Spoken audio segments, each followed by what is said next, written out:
C'est en 1912, sur les coups de midi, qu'avec ma chère Rose, nous ouvrîmes notre épicerie.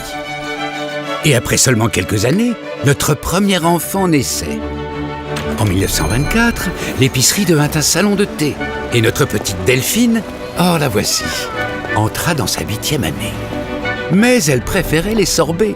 Alors, le salon devint un glacier. Et avec arriva Noah, qui était un vrai fripon, mais qui, lorsqu'il découvrit la musique, eut une révélation. Les années 50 passèrent, puis les années 60 suivirent. Lorsqu'arrivèrent les années 70, Noah avait trouvé sa voie. Du rock au disco, il avait tout écouté. Et lorsqu'il rencontra pour la première fois Yasmine, eh bien, il faillit tout laisser tomber. Heureusement pour lui, ce simple premier regard suffit. Et ceci menant à cela, Paul naquit.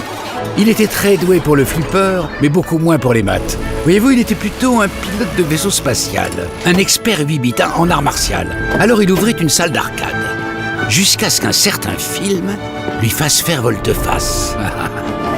Des films d'action aux comédies, tout le monde était servi. Mais un jour, d'un simple clic, ils firent une découverte inopinée. Et pour la première fois, la boutique dut fermer.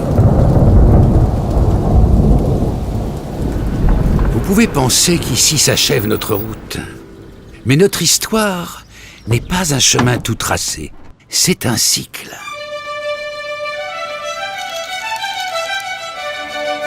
Alors à Paul maintenant de raconter la suite.